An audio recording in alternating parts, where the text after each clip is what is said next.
Shaun Deeb, an online poker pro from New York, is famous for having turned a $30 deposit into $33,000 in just 2 weeks.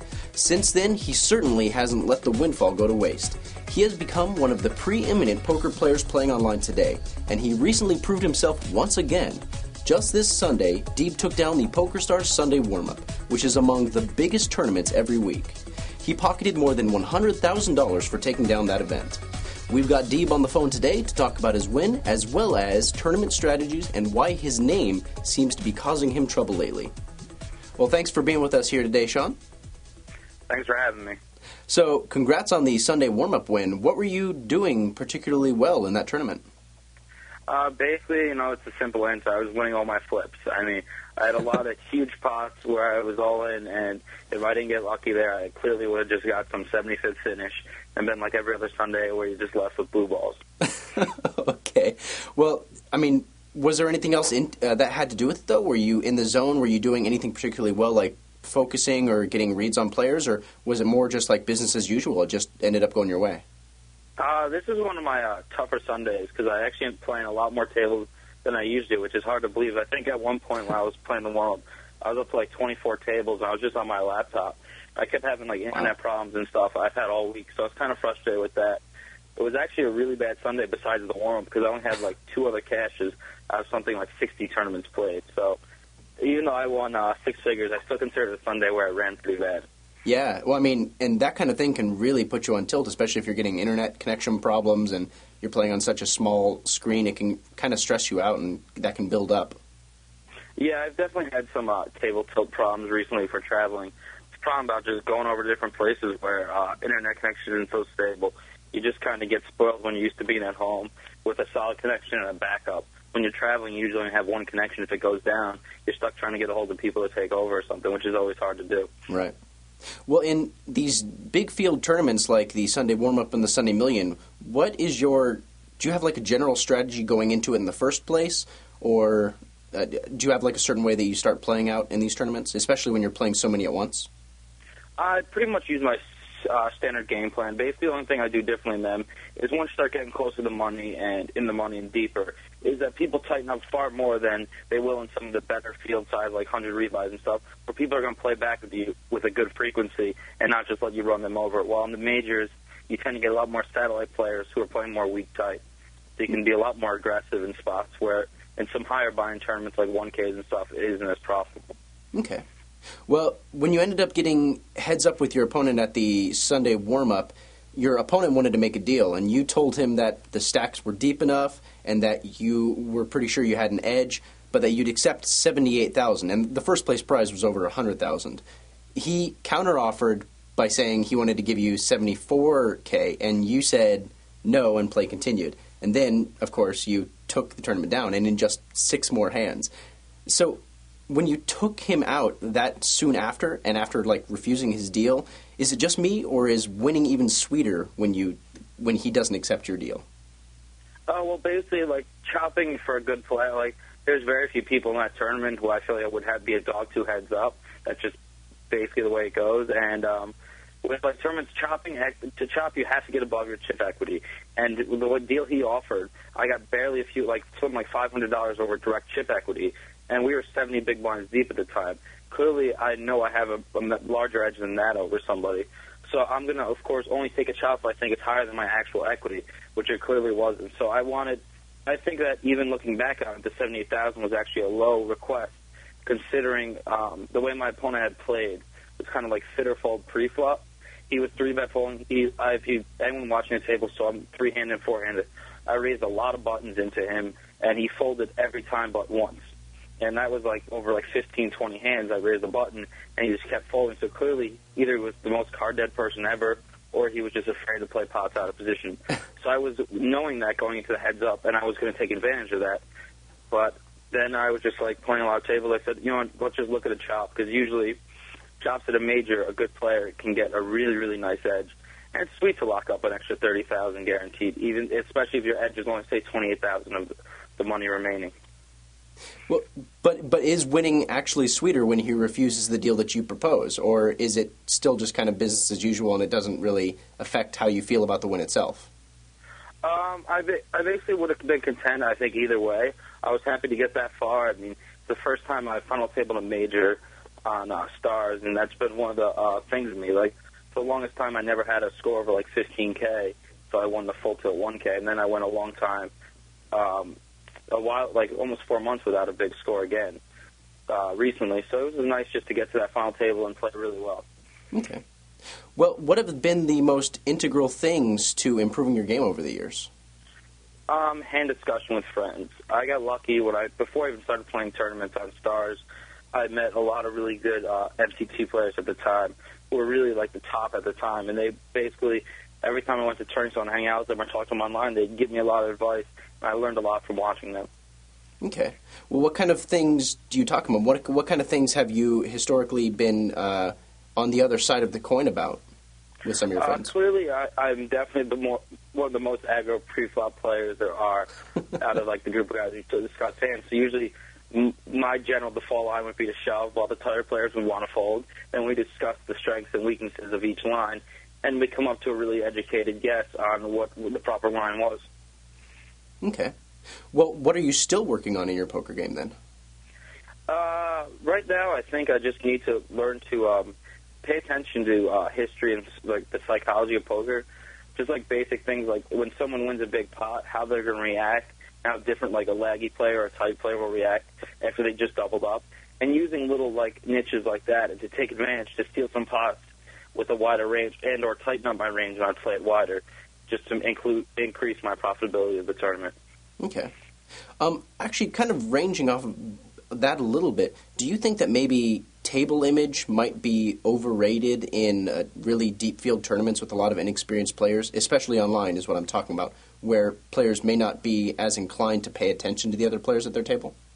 Well, for me personally, I'm kind of an exclusion to that. I kind of agree with what you say, but for me personally, my name on Stars is very well known, so a lot of people have a lot of general assumptions about me just from playing with me in other tournaments and or seeing me play other final tables, just because I play so much volume. Pretty much everyone who's not a complete like person only playing 70 million has played with me in a tournament. They clearly know something about me or remember me from somewhere. Okay. Well, like you said before, you play quite a few tournaments at once. How do you manage to do so while still paying attention to the important things going on at your tables? Like, for instance, the tendencies of other players. Well, luckily I have a very, very good memory with that. Like, I can recount hands from 2 years ago versus people and notice how that should affect my decision making. I really just I do a lot of autopiloting. You have to at a lot of tables, but once you start getting mid or deep, that's when actual decisions that really will massively change your equity decide to come up. Okay. So what you're saying then is until you're getting really deep in the tournament, you may pay attention to the tournament less because your equity isn't affected as greatly? Basically, yeah, because if I'm going to sit there and focus steadily on one tournament and increase my equity there, I'm going to actually decrease my equity on every other table because then I'm not paying attention to anything. But I also look at the hand history a lot and notice the previous 10, 15 hands because that should influence your decision if you're not directly watching the hands. You can clearly see if someone's raised 6 pots in a row or won a bunch of pots doing this and what they showed down recently is a good tendency of what type of mood they're in at the time. Okay. Well, kind of on a tangential topic, you have a 5-figure prop bet going with fellow online pro Thayer Rasmussen, and you're losing currently at the prop bet. What are the details of the prop bet? I'm actually getting my ass kicked by him, which I'm quite surprised. But it just goes back to, if you look at me over the last 3 months, I've had a bunch of times where I bubbled basically on the 5-figure score. And it's always fun because we're always sweating each other at final tables. And whenever we're on the exact bubble, we're always talking trash to each other at the time, oh, you're going to go out this hand. And it's definitely fun just to watch how we react to different situations. Well, but what are the exact details of the prop bet? Well, I actually unfortunately, I was wrong about what I thought the details of the bet were. Okay. I thought that, because we spent a lot of time discussing the bet, and because we're always talking to each other, basically. And what was it? We started off only at 5K, beginning of the year, and over the next month, every time in Australia, we just kept bumping it up until it got higher, and ended up that I thought that we agreed to a 6-figure score was 3 points, and a 7-figure score was going to be 5 points. But then when I'm making the chop deal, Thayer IMs me, he's like, we never agreed to that. And I was like, all right, whatever. So I thought I was going to catch up. Well, it but seems I'm like really behind right now. seems like knowing the details of this kind of deal would be pretty important, though. And whatever, we trust each other, and I know he's not trying to angle shoot me. Yeah. So I'm just going to let it go. Okay. Well, you're part of Team Waffle Crush. Who is on that team, and what exactly does that even mean? Well, the name came from means that I'm a big fan of Orange Crush, obviously, and I'm always wearing like orange shirts at live tournaments, and Thayer loves his waffles in some weird ways. So basically, we roomed together in Vegas, and there's a lot of stories posted about both that. So when we started staking our friend Ray Exit Only, another guy who ended up being our second horse, A.S. Boker, was like, you guys should just call each other Waffle Crush. Waffles for Thayer, Crush for you. So then we came up with this slogan, Waffle Crush, and just said it at the table to piss people off. And then we added the IMO to make fun of Thayer because he used to say that after everything. Okay. And then a little while later, Vivek Siduk, Roger Kaur, joined up, and he became the third backer in the group. And we picked up a bunch of really good horses since then who decided to run really bad for us. Okay.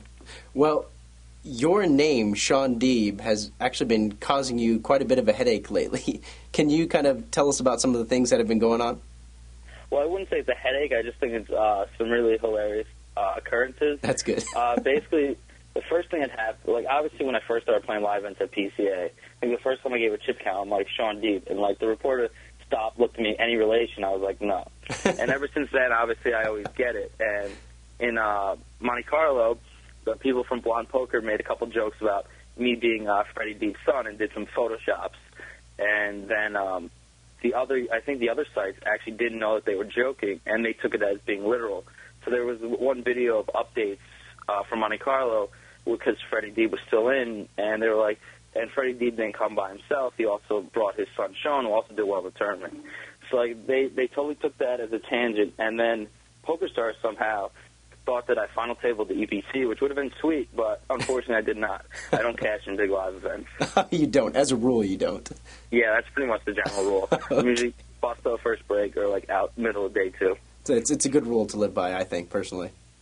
Yep. Well, also in that video that you mentioned where they were talking about you being Freddie Deeb's son at the EPT Grand Final, another funny part about it was that when they mentioned you, they cut to a shot of Eli Elezra. Which, yeah, I remember that part.